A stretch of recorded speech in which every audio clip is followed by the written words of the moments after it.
የወይዘሮ ሄላ ሆሌ የሕይወት ታሪክ። ወይዘሮ ሄላ ሆሌ ነፍሷን ይማርና በሞት ከተለየች የመጀመሪያ ዓመታቷ ሐሙስ በ25/6/2026 ዓ ም በማዶን ክነሴት ሃርሞን ቤት ክነሴት ሆሌ ሉብ ቅራት ኤክሮን ከባንክ ኋሊም አጠገብ በመርካዝ ይፈጸማል። መጥታችሁ ነፍስ ይማር እንድትሉ ሲሉ ቤተሰቦች ያሳስባሉ። እኔም ከዚህ በሚከተለው በግጥም እንጉርጉሮ እንዲህ ስል አቀርብላታለሁ። ወይዘሮ ሄላ ሆሌ ምትኩ የተወለደች ከአባቷ ከአቶ ምትኩ ሰለሞን ከእናቷ ከወይዘሮ እንኳየ ላቀው በጎንደር ክፍለ ሀገር በጎንደር አውራጃ ተወልዳ አደገች። ወይዘሮ ሄላ ሆሌ በ1991 ዓ.ም እስራኤል ሀገር ገብታ ከአቶ ስጦታው አስናቀው ጋር ትዳር መስርታ 2 ልጆችን ወልደው ቤተሰቧን በመምራት ላይ እንዳለች በደረሰባት ሕመም ምክንያት በቅርቡ በሚገኘው የጤና ጣቢያ የሕክምና እርዳታ ሲሰጣት ቆይታ በሽታው እየተባባሰ ሲሄድ በ25/6/2025 ዓ.ም በተወለደች በ44 ዓመቷ ከዚህ ዓለም በሞት ተለየች። ነፍሷን በሰማይ ይማር ብለን ከዚህ የሚከተለውን ግጥም እንጉርጉሮ እንዲህ ይላሉ። በሞት ከተለየሽ ጓድዬ እንዴት ነሽ? ወገን ተሰብስቦ ደርሶ ዓመታትሽ ሙሳይቱን ጋግረን ቄሶች ሊፈቱሽ መንግሥተ ሰማያት ገነት ያዋርስሽ። ጓድዬ ታማብኝ ሐኪም ቤት በወስድ ዳኛው አዳልቶባት ትሙት በቃ ፍርድ እጅ እግሯን አስረው በቀጭን ገመድ ከሰው በላው መሬት ልትገባ ጉድጓድ።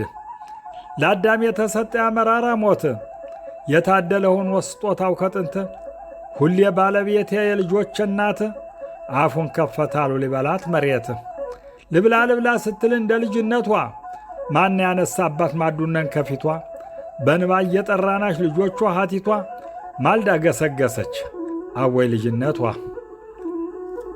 ትዝታሽን ልጻፍ መልካም ጠባይሽ እናትሽ አባትሽ አማትሽ አማችሽ እህት ወንድሞችሽ አይት ዋርሶችሽ አራስ ስትጠይቂ ድርሚቱን ይዘሽ ሀቲትሽ ልጆችሽ በንባ ሸኘነሽ ሥራ ፈተው ዋሉ አሉ ጎረቤቶችሽ።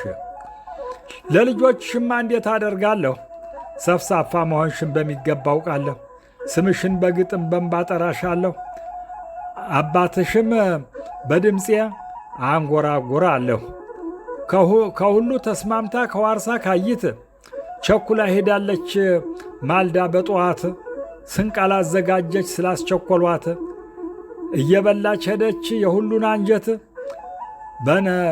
እንባ እንዳፈሰስነ ደረሰ ዓመታት ከላይኛው ዓለም ማሰራች አሉ ቤት ሙሳይቱን ጋግረን ቄሶች ሊፈቷት አምላክ ያዋርሳት ከሰማይ ገነት።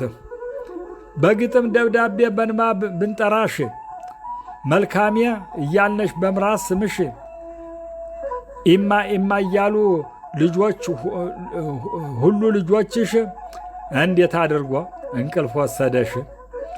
ብንጠራሽ አሰሚ አትመጭ መልሰሽ አፈር ሰሌን ለብሰሽ ድንጋይ ተንተርሰሽ አምና እንዳስተኛነሽ መቼ ተንቀሳሰሽ መንግሥተ ሰማያት ገነት ያዋርስሽ። ክብር ሀቲትሽም ሁሉ ልጆችሽ እንጀራ አልጋግርም ሁሉን ቡኑን አፈላለሁ። ክብር ባለቤቴ ሁልጊዜ ያለቅሳለሁ እንጀራ አልጋግርም ቡኑን አፈላለሁ። ቁርስ አላቀረብኩም በንባ ጠጣዋለሁ ልጆችም ሲያለቅሱ አብሬ ያለቅሳለሁ። እያንጎራጎርኩኝ በግጥም በወየ አባትሽ ስጠራሽ ልጄ አንጀቴ ብዬ ሰው በሞተ ቁጥር ፎቶሽነን ይዤ አወይ አባት አለም አወይ እናትዬ ልጄ መጥታለች ተቀበሏት ብዬ። ቸኩላ ስትወጣ ስንቅ አላዘጋጀች የእናቷን የአባቷን አንጀት እየበላች ለእኛስ ቀረች እሷስ ሆዷን ሞላች። ከእንግዲህ አትመጣ ርቃ ሄዳለች። ሴትነቱን ቀረ መስፋቱ መፍተሉ መጥመቅ መጋገሩ መዳሩ መኳሉ በቃሽ ተከተተ ዓለም አለፋሉ። አገር ጎረቤቱ ሥራ ፈተዋሉ። ልጆችሽ በሙሉ በንባ ይጠራሉ። የሚገናኙበት ሲመጣ ዓመት ባሉ። ዛሬም በዓመታትሽ በቀብርሽ ደርሰን ከቀብርሽ በላይ ችቦ አበባ ኑረን ሙሳይት ጋግረን በቄሶች አስምረን በንባ እየተራጨን ተመለስነ ዙረን ትመጫለሽ ብለን እያየን በሩን ማክበርሽን አውቃለሁ ትዳር ቤትሽን ለካስ ቁርጥ ሁኗል መለየታችን መንግሥተ ሰማያት ይማር ነፍስሽን ይላሉ። እኔም የግጥም ደራሲው ካሳው ማር ውበት ይህንን አቀናብሬ ከፎቶግራፏ ጋር ለዓመታቷ መታሰቢያ እንዲህ ስላቀርበዋለሁ። ነፍሷን ይማር፣ ለቤተሰብ መጽናናት